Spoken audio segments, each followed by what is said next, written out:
The lawyer's office was quiet except for the soft sound of the air conditioning and my grandmother tapping her nails on the big wooden table. I sat still, keeping my face calm, while Mr. Davidson, our family lawyer, finished reading my grandparents' will. When he was done, he adjusted his glasses and said, "As for our adopted granddaughter, Megan Mitchell, she will receive nothing from the estate because she is not related by blood. I am Megan Mitchell. At 28 years old, I was being cut out of my family's history just because I was adopted. It's nothing personal, dear," my grandmother Margaret said, though her smirk said otherwise. The Mitchell fortune must stay in the real family. Across the table, my cousins, Austin and Gloria, struggled to hide their excitement. The $40 million estate would now be mostly theirs, with smaller amounts given to other relatives. "I understand," I said quietly, gathering my things. "Is there anything else, Mr. Davidson?" The lawyer shook his head, looking uncomfortable. He had known me since I was a baby and had seen my parents raise me as their own. But now, with both of them gone, killed in a car accident 3 years ago, there was no one left to stand up for me. As I stood up to leave, my grandmother spoke again. "Oh, and Megan, you'll need to move out of the guest house by the end of the month. It belongs to the Mitchells." I turned to face her, meeting her cold blue eyes. Of course, I wouldn't want to intrude on the real family. The guest house had been my home for a year while I took care of my grandfather before he passed. My grandmother barely let me see him, always saying he was too tired or too sick. But during one of my rare visits, my grandfather had secretly given me something, a key and a note with an address. At the time, I didn't know what it meant. Now, as I walked out into the bright Texas sun, I pulled the crumpled note from my purse. The address led to a storage unit outside Houston. Underneath it, my grandfather had written in shaky handwriting, "Your mother left this for you. The real story is inside." My birth mother. I never knew her name. My adoption was closed and all records were sealed. My parents had only told me that she was young and wanted me to have a better life. I drove to the storage facility, my grandmother's words ringing in my head, "Not really part of this family." The place was old, nothing like the modern storage units in Houston. An elderly man sat behind the counter, reading a worn-out book. "Can I help you?" he asked. I showed him the key and address. "I'm looking for this unit. It was rented about 28 years ago." He adjusted his glasses and looked at the key. "Ah, Unit 247. Pay for 30 years in advance. You must be the daughter." My heart skipped a beat. "You remember?" He nodded. "Hard to forget. Young woman, about 20 years old, paid in cash. Said one day her daughter would come with the key. That must be you." "Yes," I whispered. "That's me." Unit 247 was at the back of the facility. My key fit perfectly and the lock turned easily even after all these years. Inside, everything was neatly packed. Boxes lined the walls, each labeled in careful handwriting. I opened the first box. It was full of papers, letters, documents, photographs. On top was an old envelope with my name on it. "My dearest Megan, if you're reading this, you found your way here. My name is Catherine Edwards, and I am your birth mother. But that's not the whole story. There's something you need to know about yourself and the Mitchell family." My hands trembled as I read on.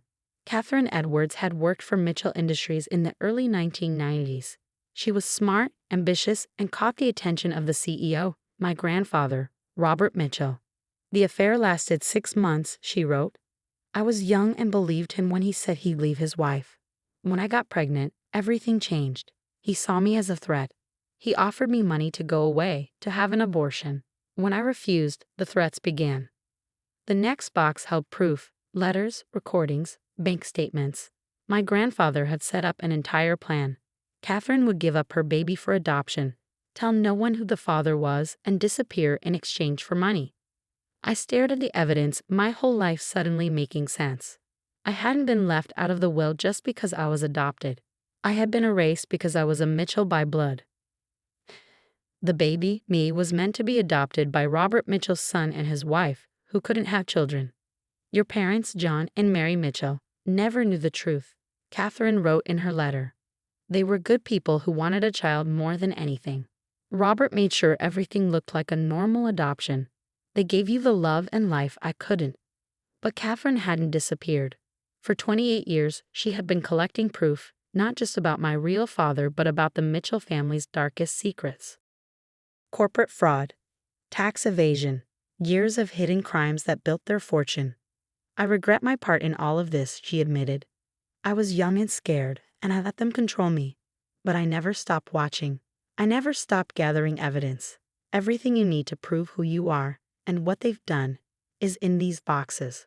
I sat for hours reading paper after paper. The truth was shocking. I wasn't just an adopted outsider.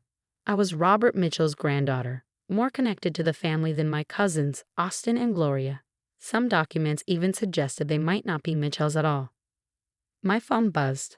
A text from my grandmother. Don't forget, end of the month. The guest house needs to be cleared out.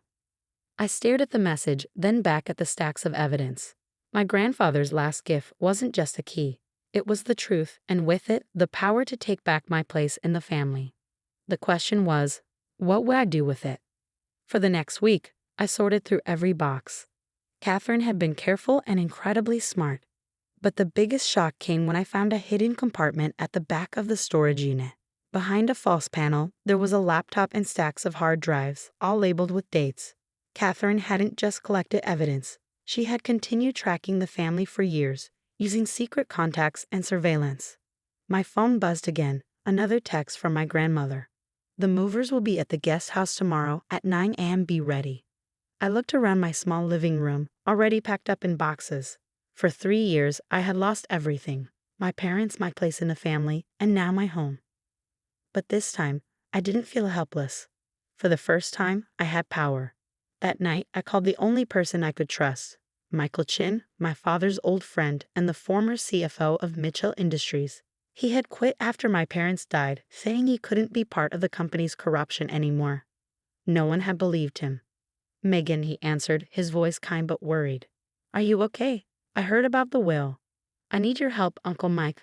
I said, using the name I had called him since childhood. Can we meet somewhere private? An hour later, I arrived at his house. His wife, Natalie, saw my face and didn't ask any questions. She just nodded and went to make tea. I spread the most important documents on Michael's dining table. As he read through them, his eyes widened. My God, he whispered. I knew they were hiding something, but this, he looked up at me. Do you understand what you have here? I nodded. Enough to destroy them. But I need your help to make sure it's solid before I take action. He picked up one of the hard drives. These financial records, they prove what I suspected when I quit. They've been stealing from the company's pension fund.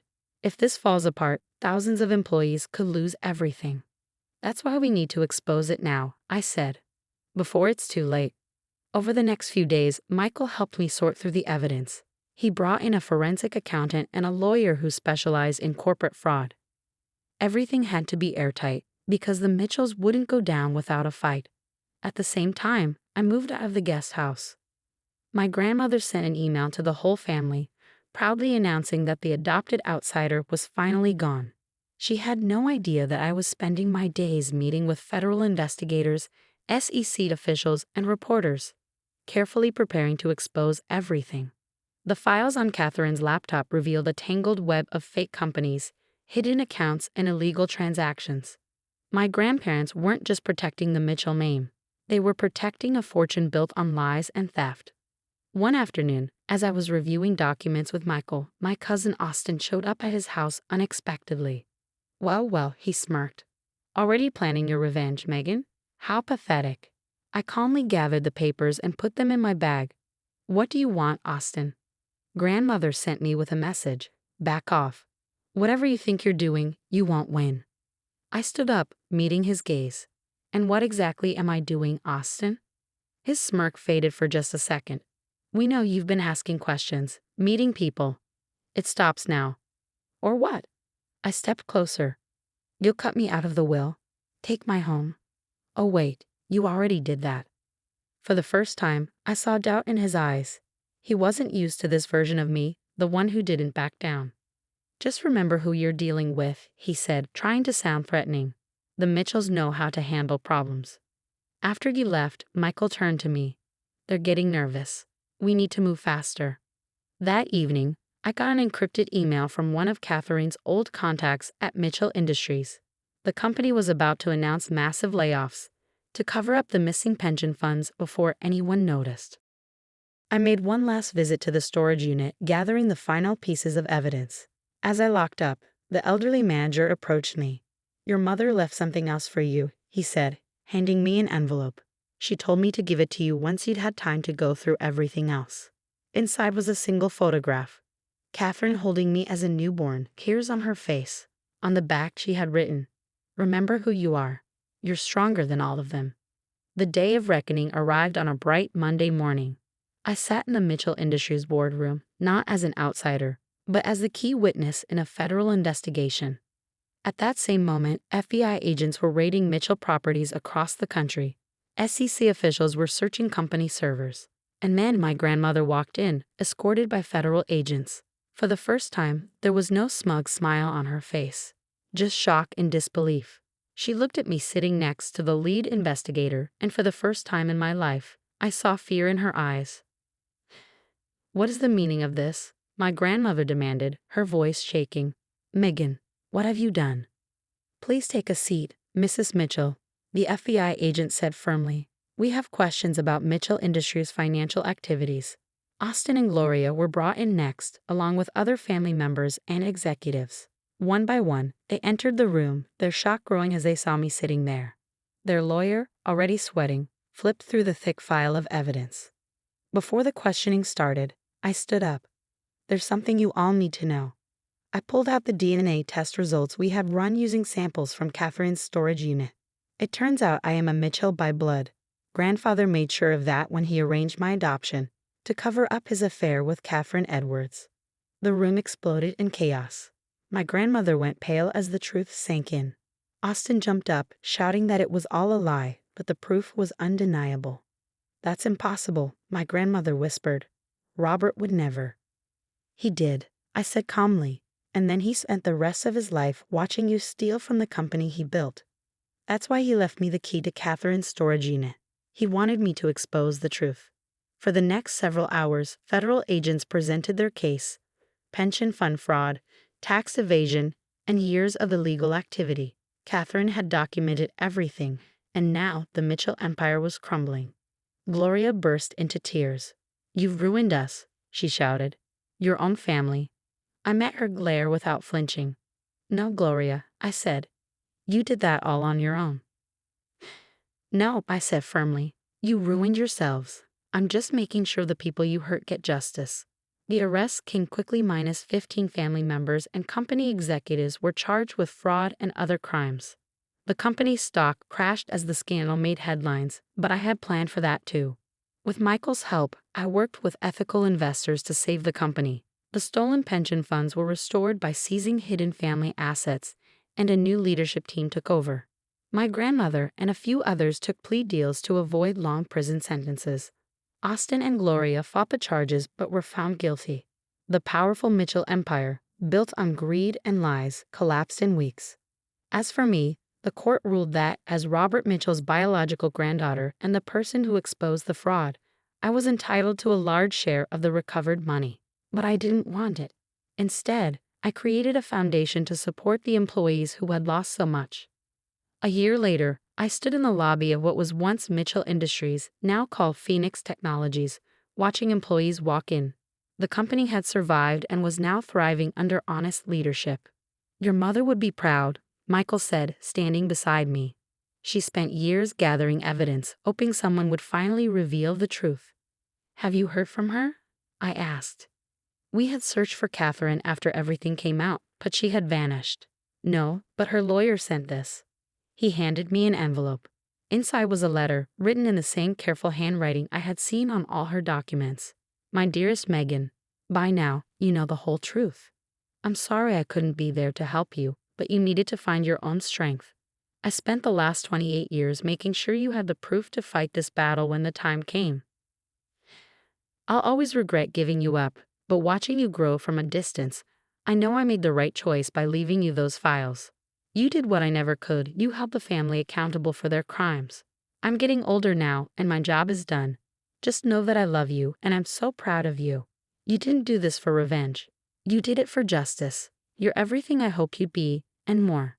With love, Your mother, Catherine. I folded the letter, thinking about everything that had led me here. The Mitchells thought they could erase me, hide the truth, and get away with their crimes. Instead, they destroyed themselves. That evening, I visited the storage unit one last time. The elderly manager was still there, taking care of the place like always. Closing it out, he asked as I handed him the key. Yes, I said with a smile. The truth is finally out.